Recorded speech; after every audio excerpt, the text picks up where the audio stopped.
You're good. Okay. Hi, everybody. Good evening. I just wanted to introduce, if you don't know, I'm Kristen Bishop, our head of school. Jen Weaver's on the line. She's the director of curriculum and instruction. And then Brian Bruto, who is our chief academic officer. So we'll all be talking tonight about our reopening plan for hybrid. If you came to our board meeting on Friday night, you now know that we are looking to start our hybrid plan on October 12th. So we're going to review what it would look like, some of your questions that have come in, and hopefully you'll leave tonight feeling like you have everything that you need to know what this is going to look like. So we'll start with reviewing some of the information you might have already seen, but we want to make sure that everybody has an understanding of how we got here. So next slide. We always start our meeting with our mission statement, so to inspire passion for lifelong learning, one student at a time, and in our vision to be an accepting community that unlocks every student's ability to discover and reach their full potential. Our theme this year, Forward Together, couldn't mean more. Next slide.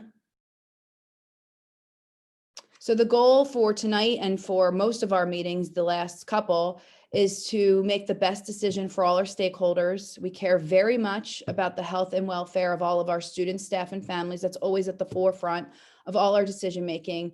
And as far as our options, I know this is very stressful to all of our community. And so we really are trying to give you as much information as possible to make sure that you feel good about your decisions that you're making for your family. So this transition to in-person, we had to have 3 consecutive weeks in our table, which I'm going to show you in a minute. And then if already we're in a virtual model, in a hybrid model, to go back to virtual, we have to have 2 consecutive weeks of bad numbers. So we're going to show you that table right now so that you can look at it again. So low is under 10 per 100,000 cases and less than 5% positivity rates. We can go in person in our instructional model. Moderate is between 10 and 40 and between 5 and 7% positivity rates. We can go hybrid between 40 and 80 or 7 to 10%. Obviously, virtual hybrid, they give you that flexibility there. Us being a small school, we do think that we have the PPE equipment, and we'll show you the things we have in place along with our smaller school, that we're able to do that hybrid in these numbers. And then very high is over 80 or over 10%. And that would be full virtual. Everybody go back to virtual. And if we're at that point, most districts will follow suit and people in the community.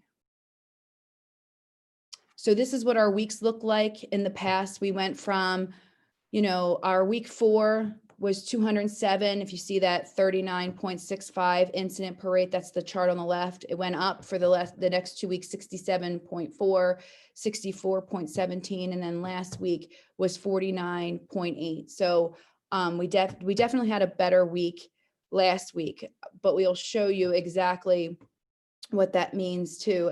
Obviously, you saw the moderate, but I'm going to show you again just so that you can see it. You want to go back, Brian, really quick to that? Yep. So right there, you can see we've been in that yellow band for some time with those numbers, which gave us that option for hybrid. So as far as cleaning, sanitizing, and all of those things that we want to make sure we do when anybody's in the building, including our teachers that have been in the building since August, these are some of the things that are in place right now and will be when your kids come. So cleaning and disinfecting frequently touched areas, surface, and objects. We have increased every time more students or staff come on board, we add more cleaning to our contract. So we do hire more people to make sure that we're able to clean and disinfect frequently touched areas. So light switches, stair rails, sink handles, chair arms, all of those places that are frequently touched by anybody in the school. So that is happening. We also have disposable wipes and sanitizer at every door of every classroom, along with any large areas. We have sanitizer and disinfectant wipes. We have had some students in our school recently, and I can tell you that I see them practice sanitizing frequently. So I think they actually do better than even the adults. So I'm really proud of some of the kids that have already started with us. As far as the cleaning and disinfecting bathrooms, we have specific staff assigned to bathrooms that are cleaned within the hour or two that they go into and make sure that they disinfect regularly. So all of those things are happening and will continue to happen as more kids come and we use the building more often.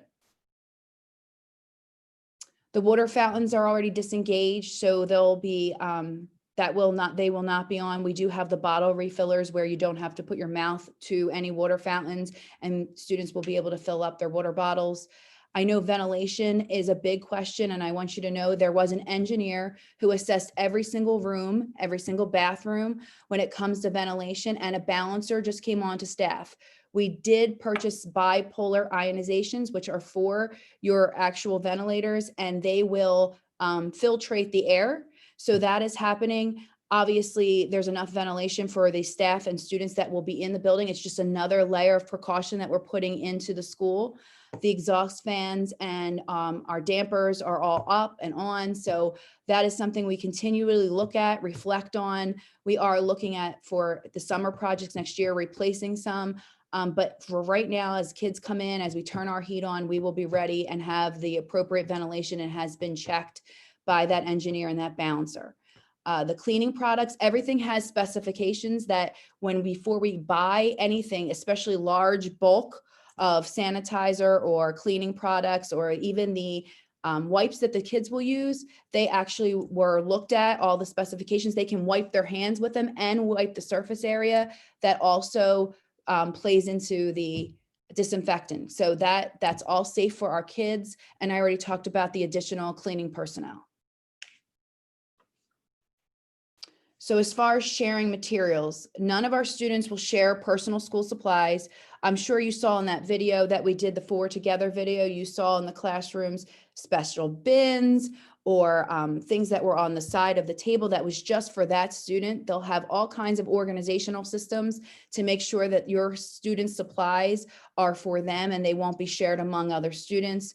We are going to assign lockers or cubbies that are away from each other on their given days so that people aren't in close quarters.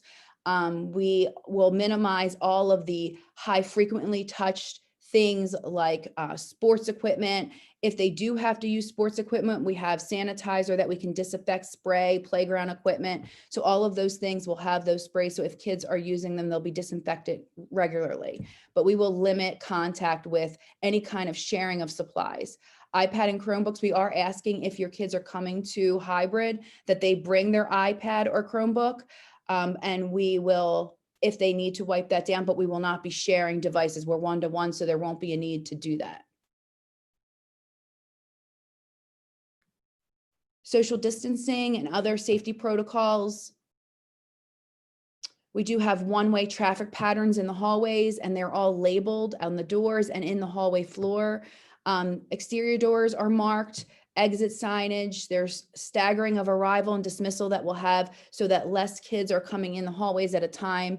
6 feet is always our goal among our student at the greatest extent possible. So obviously we'll have other PPE equipment in place, but we want to say that 6 feet separation will always be the goal, but we please understand that to the greatest extent possible. There could be times where 6 feet is not possible, but we do have a lot of PPE equipment that I'm going to share in a couple minutes that also mitigate some of these things that we're talking about right now. As far as the privacy dividers, so when I say privacy dividers, and you'll see a picture in a minute, we're talking about the dividers that shield the kids from others. So with a mask, there will also be individual privacy dividers that each child will get. So anybody that's here at the school will get their own divider. We have a digital hall pass system that we have in place. So when kids have to leave the classroom, we know how many kids are in certain bathrooms. We know how many kids are in large gathering areas to make sure that we have not too many so that we can abide by our social distancing rules. Cafeteria and lunchroom, they'll be used depending on the grade. There's some grades that are going to be eating in the classroom, and there's some that will be in the cafeteria, but again, all on staggered schedules. So all of those elementary classrooms will rotate, but we'll have times where they eat in the classroom. Obviously, our virtual group events, that won't happen. And we are limiting all field trips. No visitors unless they're essential will be permitted in the building. So this is some personal, right? Can you go back one? That actual mask is for teachers. So they have their mask, plus they can wear their shields. Their students will have the mask, plus they will have their dividers. So face coverings are required for all students and staff. I also want to, before I talk about that, I want to make sure that you know, if your child comes with a mask that doesn't fit them, we will have extra masks here at the school that are kid size that will be able to give them a mask, but we are asking that you try to buy the appropriate fitted mask for your child. We will send out something to you so you understand what kind of face mask. As far as the ones with the vents, they're not permitted. So cloth masks or the medical masks are the ones that we're looking for, but we want to make sure that they fit their face, cover their nose and their mouth. So if you can try to get that appropriate fitted mask, that would be great. We know that there's going to be eating and drinking, so they will have obviously that's 6 feet apart. When we give them those eating and drinking breaks, obviously if they cannot be, we cannot have them without their face coverings within that 6 feet lasting longer than 10 minutes. So that is something that we'll be watching when they're getting breaks. But if they are 6 feet, they have their shields, they will be able to eat or drink in the classroom along with taking breaks throughout the day that the teacher assigns. But she will make sure that as far as the 10 minutes and the 6 feet apart when masks are off, that's all being abided by when we're having these breaks that we're talking about. But masks will be for most of the day other than those times where you're eating or taking that break.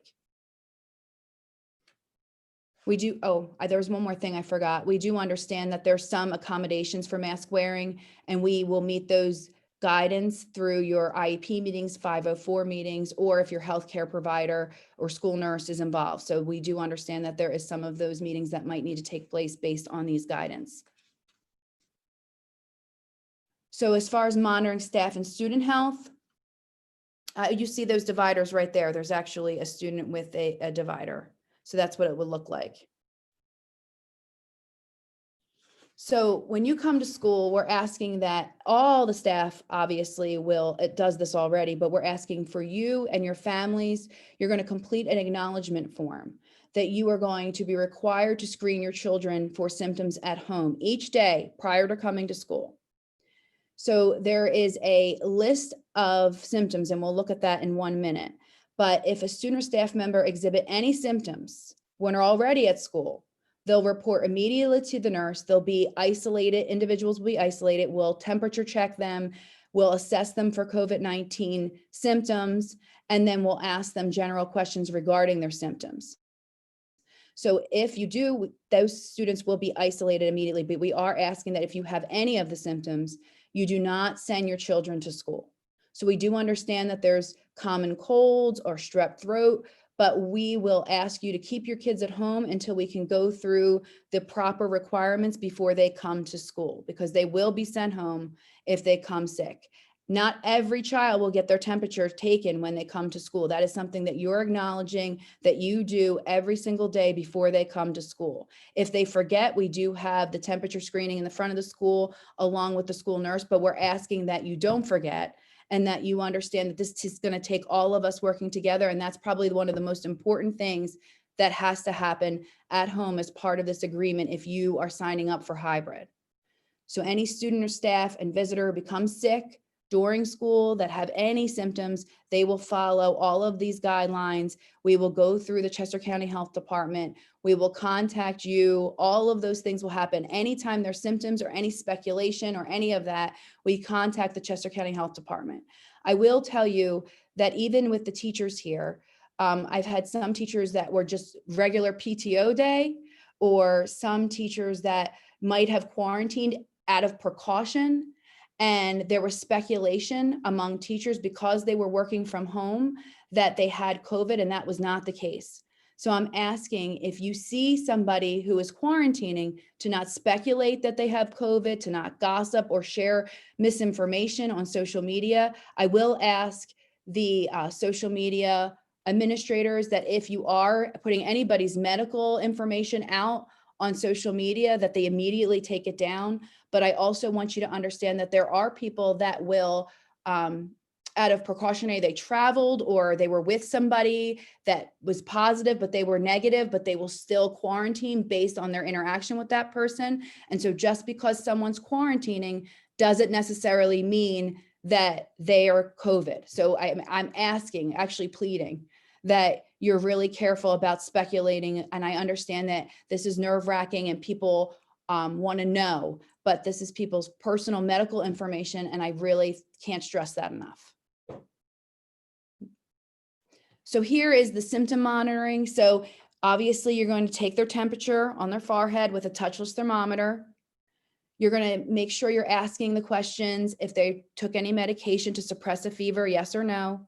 And then, are you currently experiencing any of the following symptoms? So you'll see in group A here, a cough, shortness of breath, difficulty breathing, lack of smell and taste. That's immediate, stay home.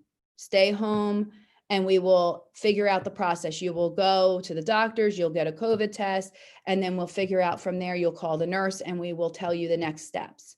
We also are sending home all the steps, but we will walk you through that so that you completely understand when you can come to school and when you cannot come to school. As far as group 2, you'll see fever. Now we highlighted fever and asterisk that word because if in our parent manual, not COVID, in the parent manual, it says that if your student has a fever, if your child has a fever, that you do not send them to school until they're fever-free without medication for 24 hours. So even though you need 2 symptoms there, if they have a fever, you're still not sending them to school. Now, if they have these other 2 symptoms in a sore throat, chills, muscle pain, fatigue, headache, congestion, runny nose, nausea, vomiting, diarrhea, you will also keep them home from school, and we will walk through this with you.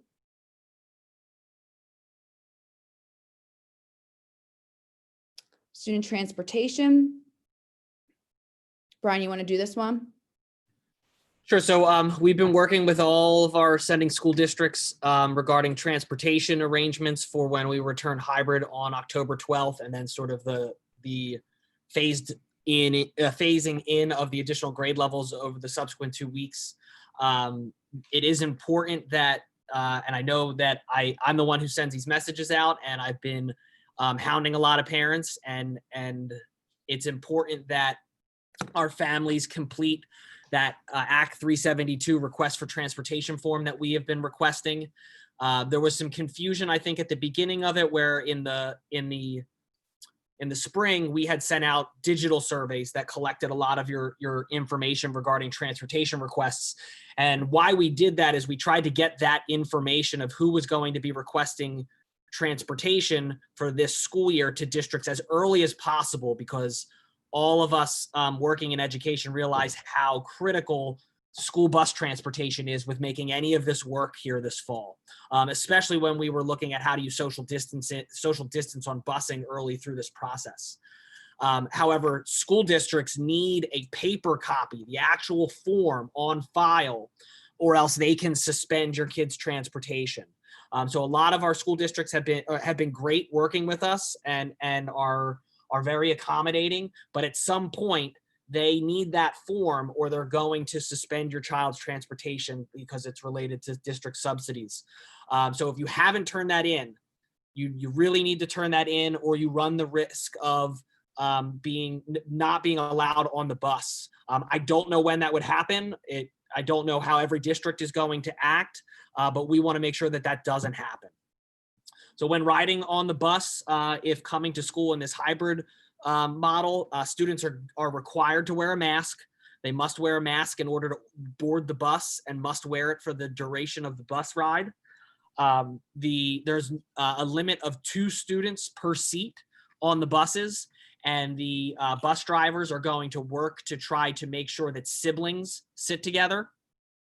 And we will not be issuing bus passes this year either. So in the past, we were able to sometimes allow bus transfers if you were with riding a bus within the same district. That's not going to be allowed this year. So the bus you get to school on and that you're assigned is what you have to take, and the bus that you're assigned to go home on is the bus you have to take, or else you have to utilize Carline. I think it's important to point out that 2 students per seat throughout a bus means that there's very little social distancing that's going to be occurring on these bus routes. The buses are going to be crowded to two kids per seat, front all the way to the back. In coordination with the districts and the bus contractors, those bus companies and districts are working on comprehensive disinfecting schedules for the buses to be cleaned and sanitized after each individual use, and then nightly at a minimum is the guidelines that we've been talking about. For our student drivers, our seniors who drive to school, we saw a lot of them out there over the last couple of days painting their parking spaces. Parents, we are really discouraging student drivers from transporting anyone other than siblings to school. Part of that student driving paperwork is listing other students who had the ability to ride in that student driver's car. We are limiting that to only siblings and family, because we want to make sure that we're able to do any type of contact tracing and mitigate that exposure that could occur. And in the same token, families, we are a green school and promote a lot of green initiatives, but right now we're discouraging carpooling with anybody outside of your immediate family. So please, those of you who are utilizing Carline, keep the individuals who are in your car during Carline to just your family members. And the only thing else I would add there is just that, again, your sending school district is your transportation and puts together your transportation. So if you do have a problem with any of the busing, the time, the pickup, a confusion because you didn't get your bus, the best thing to do is call the district's transportation line, and they will have the most current information as they're working out the routes. And they are working on that. So don't wake up tomorrow and call your district's transportation and say, "What's my bus?" We're sending those forms over as we get them. I just sent updated transportation information to all the districts today. So they are working on that. It's a complex puzzle in years in which we don't have COVID-19. So we are waiting to hear back from them on when we can anticipate that information being sent to us and then being sent out to all of our families. So you will get this instructional plan parents guide tomorrow that will go through all the information that we're talking about today. So don't be writing notes fast as we're speaking. We will have all of these things that we're telling you in this manual, and it has everything that you can possibly imagine in there that should answer all of your questions that you might have or that we addressed tonight. So as we talked at the board meeting, we will start on October 12th with a phased approach based on that Chester County Health table. So a lot of people are like, well, do we start on October 12th? Yes, currently right now we are starting on October 12th for just kindergarten and 4th grade. So that means everybody else other than kindergarten and 4th grade will be virtual, will stay virtual. The reason we're starting with the kindergarten and 4th grade is because the Chester County Health Department advised us to start with the younger grades as we transition into this hybrid model. They also were talking about the board was requesting that we're doing the youngest of both buildings, so that we would try a group at State Road for State Road teachers, and we would try a group at Kemblesville, so that we would go through busing and any car line, all of those things that we're going to do with large groups of students, that we work them out in a smaller setting. So this will just help us all get in the groove, making sure we work everything out with smaller groups of students before we add more to the schedule. So on that following week, then all grades K-6 will be hybrid, and grades 7 through 12 will remain virtual. And then on 10/26, everybody K-12 will be hybrid. Now, the only way we wouldn't start on that 12th is if we get that over 80 number on Friday, which, you know, Or the following Friday. I can't see that happening, or the following Friday, but like I said, I can't see that happening. So right now we're planning on 10-12 that we would get kindergarten and fourth grade starting hybrid, additionally to the special education students that we already have here in the building. So for students who choose the hybrid model, and again, I can't stress enough that if your schedule is not flexible and you feel like it's really hard for you to go hybrid and then go back virtual for whatever reason, that the school would have to go back virtual, that would be difficult for you, hybrid is not for you. Or even just being prepared to have to come pick up children very quickly if they're exhibiting any symptoms in the middle of the day. Right. Kids will get colds, but we won't know the difference. And if they have the symptoms, they'll have to get picked up. They'll have to go home. So this is really for parents that have that schedule that is able to abide by all of this guidance that we're giving you tonight. So for students who choose the hybrid model, we broke them into two groups, the gold and the blue. We did use the first letter of the child's last name and common addresses.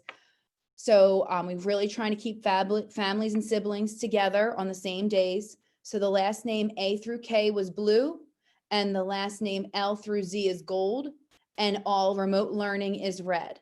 So students who choose the remote learning option, you will stay virtual till January 22nd, 2021. So you can't go hybrid, you will stay virtual till January. If you want to go, and after January 22nd, you can look at going back to the in-person. At any time, though, if you're hybrid and you want to go virtual, you can go anytime back to virtual. It's hybrid that is harder for us to plan and adjust with the number of students. So again, students who choose hybrid can transition to remote learning at any time during the school year. I know that's a multiple question, so I want to make sure I push in that point. Okay.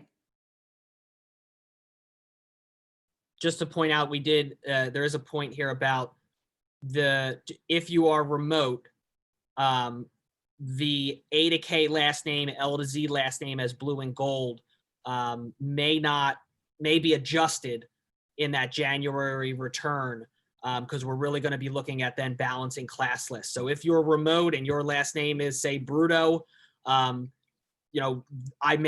could potentially not be the blue group if I were to elect to return on January 22nd. At that time, we're really going to be looking at assignments based on class balancing. And you might see that even now. You might see a last name and be like, how did they get those days?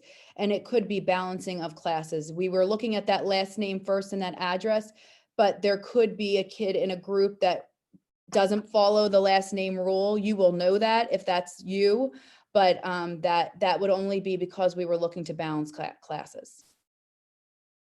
So this is what the schedule looks like. If you're in that blue group, you do the in-person Monday, Tuesday, then remote Wednesday, Thursday, Friday. Everybody has that remote Wednesday.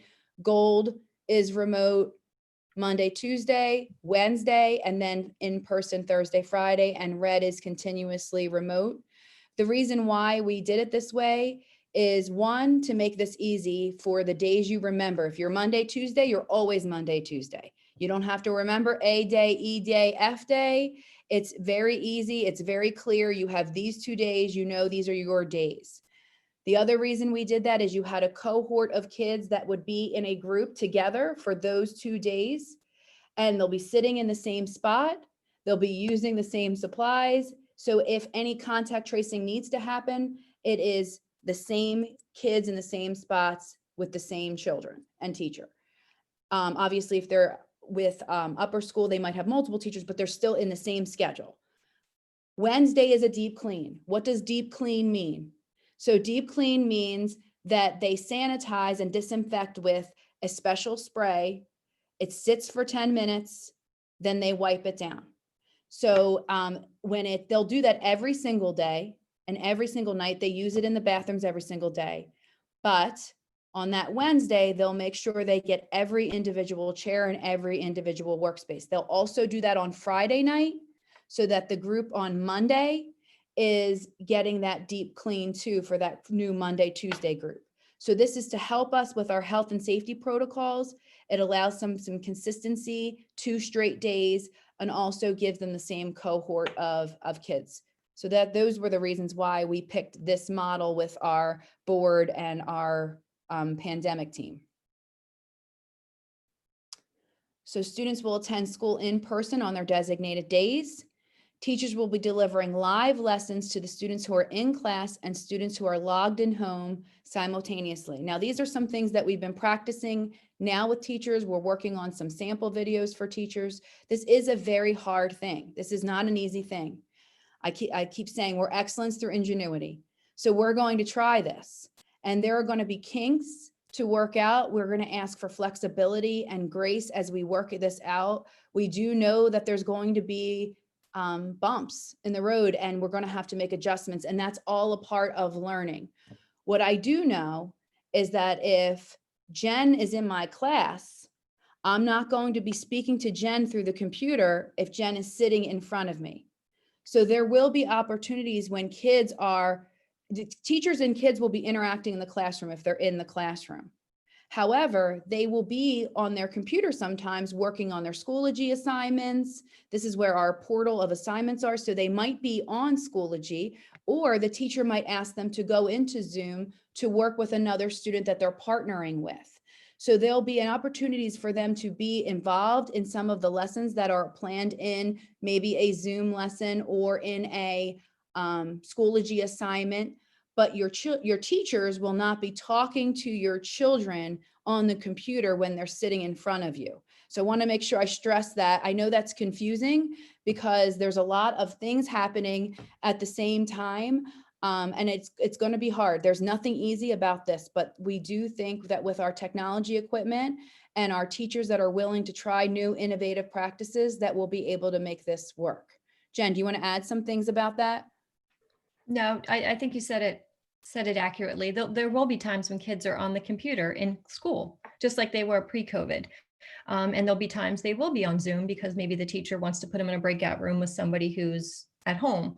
But just to reiterate, your children will not just be on their computer in a Zoom while the teacher is talking 10 feet away from them during the full school day. Right. So during the week when your child's grade level is phased into the hybrid model, the teacher might be providing more asynchronous, independent work on those days. So for instance, if you are a kindergarten student or a 4th grade student that week of October 12th, if you are a virtual learner, you will see more independent work or more teacher videos, pre-teacher videos than you might have seen through this whole entire time, because they'll be adjusting new kindergartners into the classroom for the first time. And we do need the teachers to have some time to just, how do we walk? How do we social distance? How do we follow these cleaning protocols? And we wouldn't want kids that are going to be full remote to lose instructional time because they're listening to procedural type classroom things that first week that grade level goes hybrid. So you will see more asynchronous, independent work. Now, there might be times where the teacher says, hey, I need you to join at this time, because they want to do that, because they feel like they've locked down those procedural things with kids during the week, and that's okay. We just wanted to make sure parents had enough notice that week that those kids transition in those grade levels, they might see more of those asynchronous, independent work time. Right. And that's just for the week that the grade level transitions into hybrid. So the first week would be just kindergarten and 4th grade, and then the rest of elementary the following week. We are 1-to-1, so we have our own equipment. We've said that. Students participating in the hybrid learning program must come to school each day with their devices charged.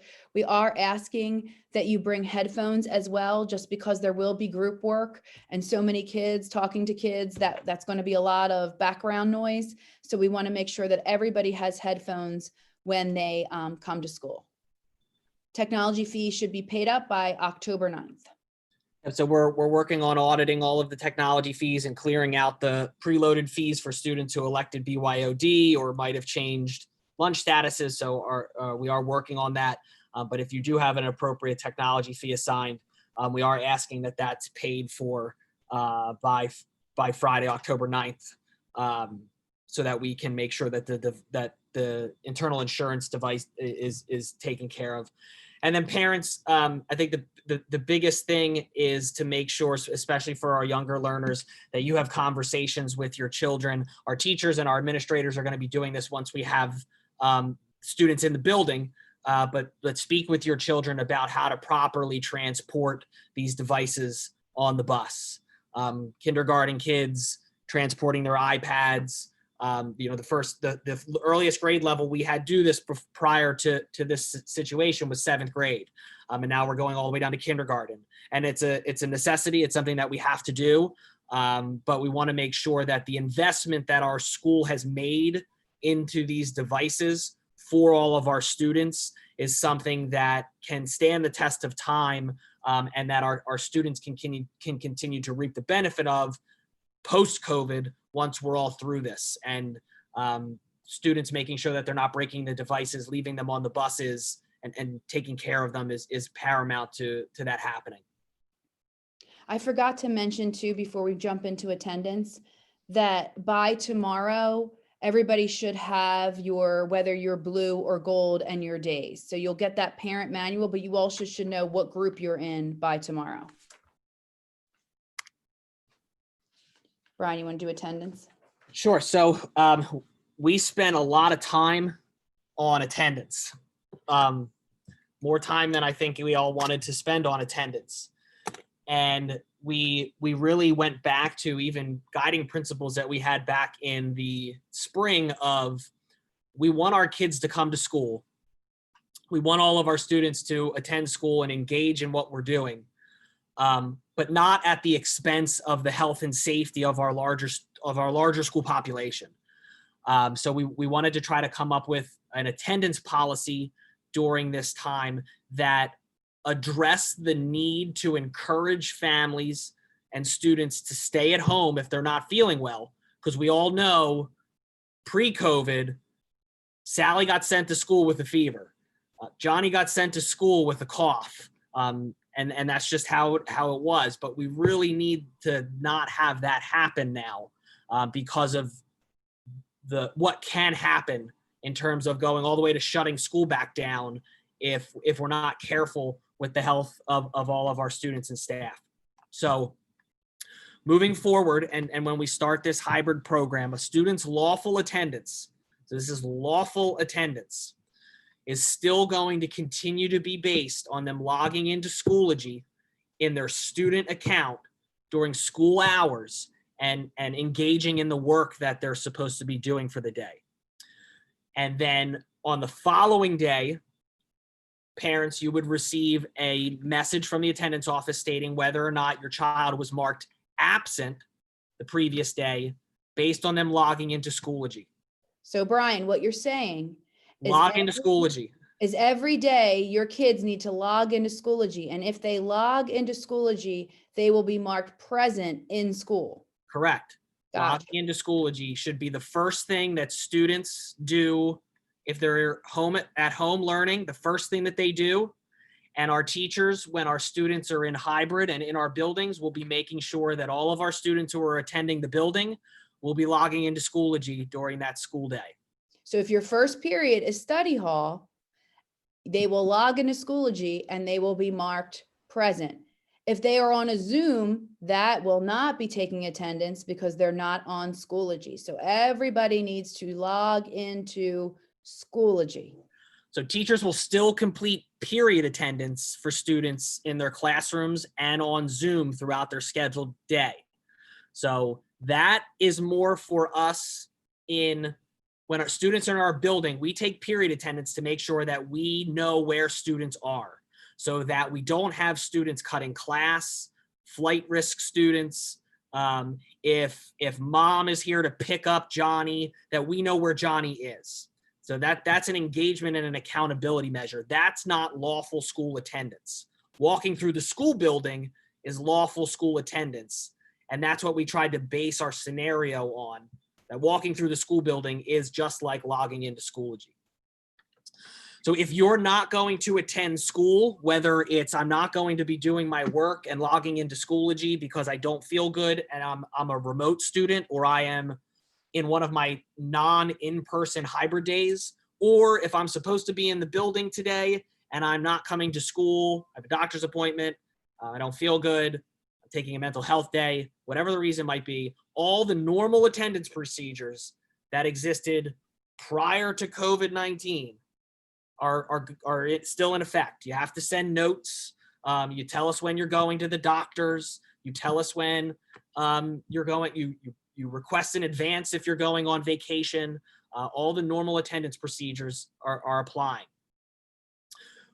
We are also tracking student engagement through a number of different metrics it's outlined in our hybrid plan that you'll receive. So again, when we say attendance, it means one thing, and engagement means something different. So, But we're logging into Schoology to Correct. take our attendance. correct. And if we're sick for the day, but we decide to do our work later, it will count as coming to school because we logged into Schoology and did our work. So that's this slide. So Okay. if you're a student who signed up for hybrid learning,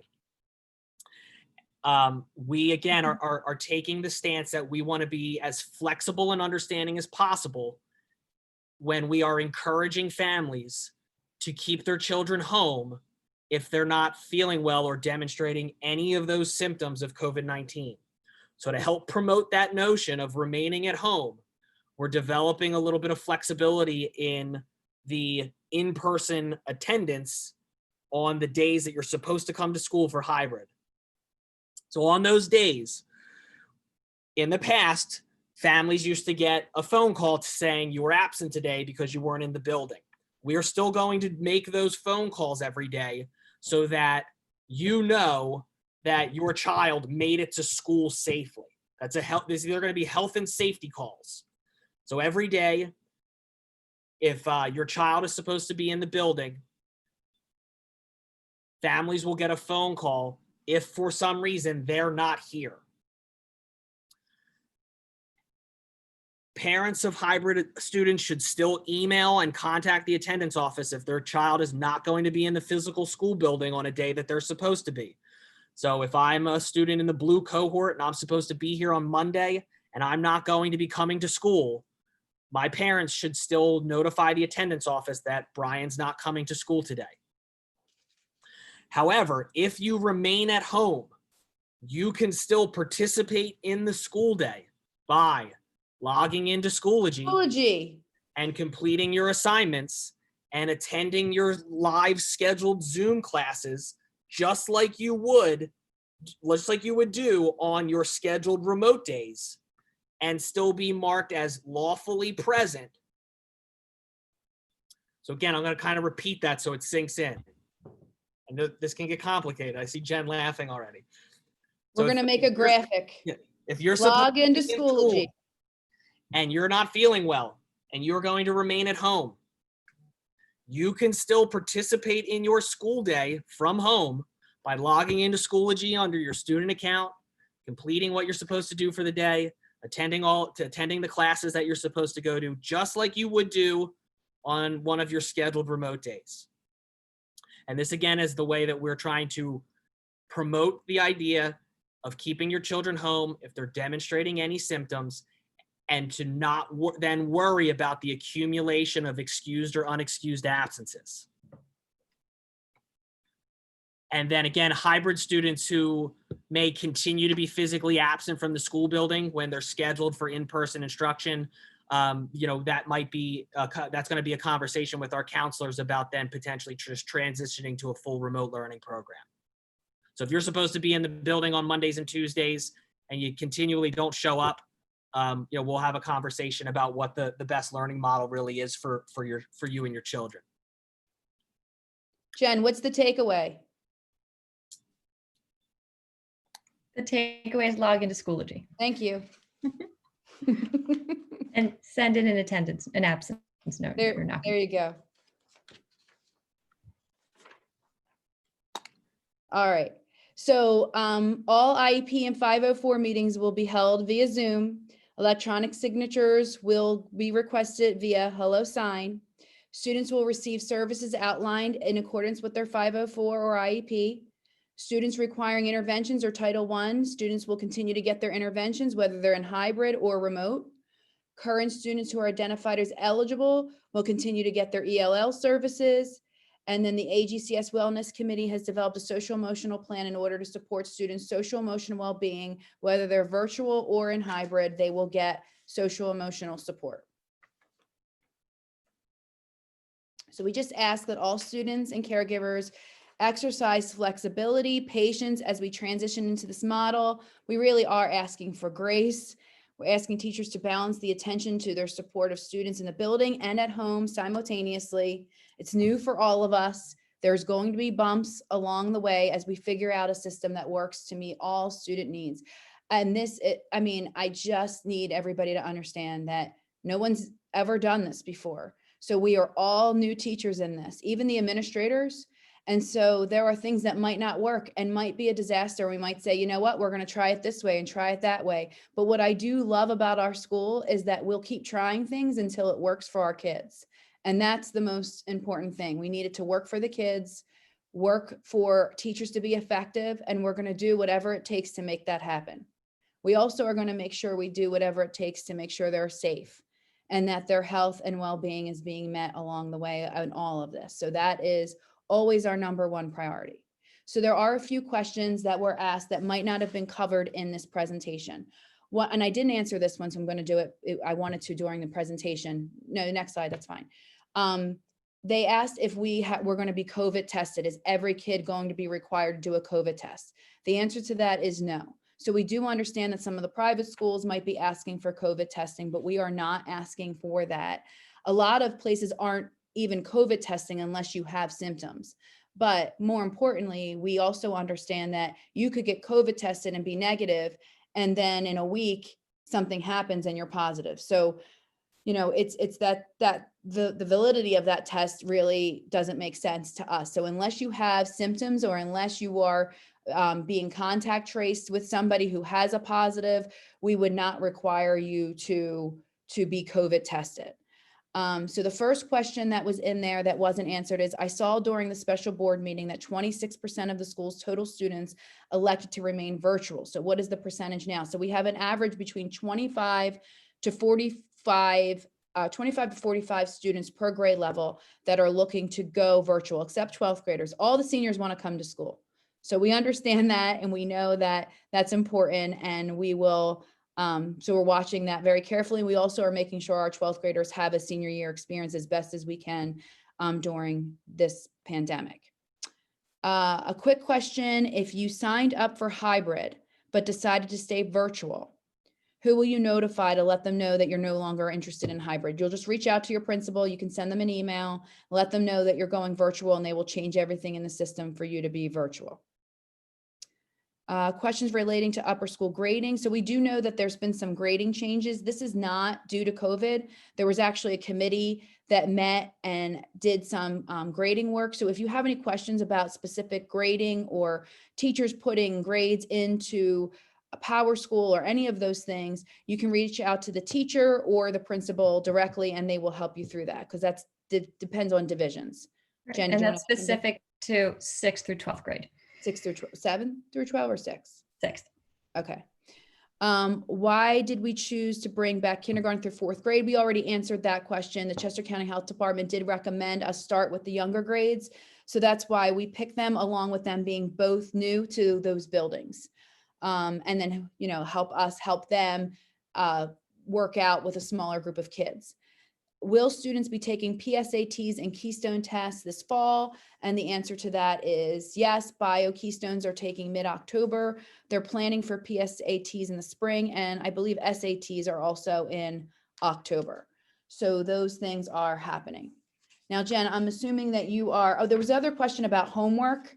As far as homework is concerned, we do understand there's a lot of assignments that are happening right now. So we don't want kids tied to computers all day long. We do understand that they have to have some breaks in there. So we are recognizing that kids, especially the AP kids, along with the high school kids, they need some time. So they'll be doing assignments after our virtual learning or our school day, but the elementary school kids, they'll be limited in their homework assignments. Right, Jen? That is correct. Yes. Okay. So we've learned a lot through the remote learning process over the past few weeks. So in planning for hybrid, we did make some modifications to some things that are currently in place. So again, like Kristen said, that parent guide will be shared tomorrow for you to review everything that was said here tonight, plus more.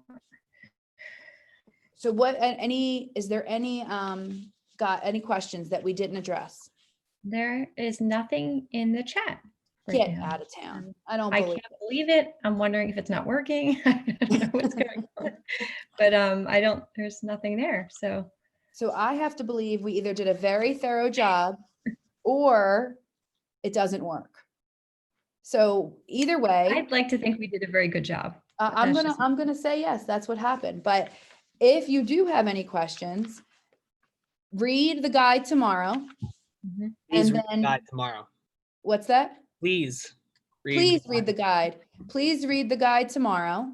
And then we will be available for any questions that might not be in the guide that might come up as we go through this.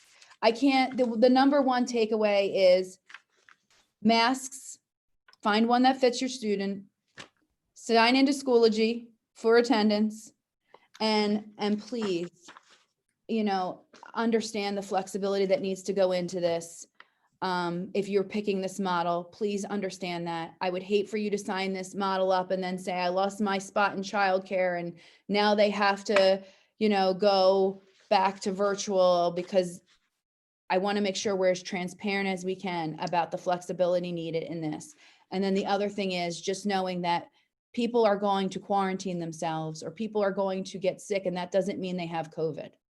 That might mean they have strep throat. That might mean they're on vacation. That might mean that they want to be safe, and so they quarantine because they heard a neighbor had it and they went to a party 2 weeks ago. So out of abundance of safety, they decided to quarantine. Please don't speculate about people's medical history. Please don't speculate that they have COVID. Please do not start rumors. Please let people do what they need to do to keep us all safe, because this plan doesn't work unless we all do our part.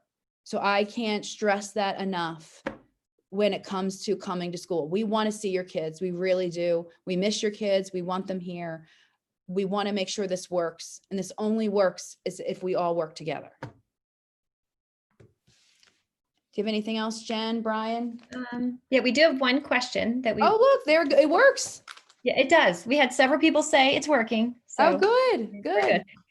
We do have one question that says, when we come back in January, will bus transportation be available?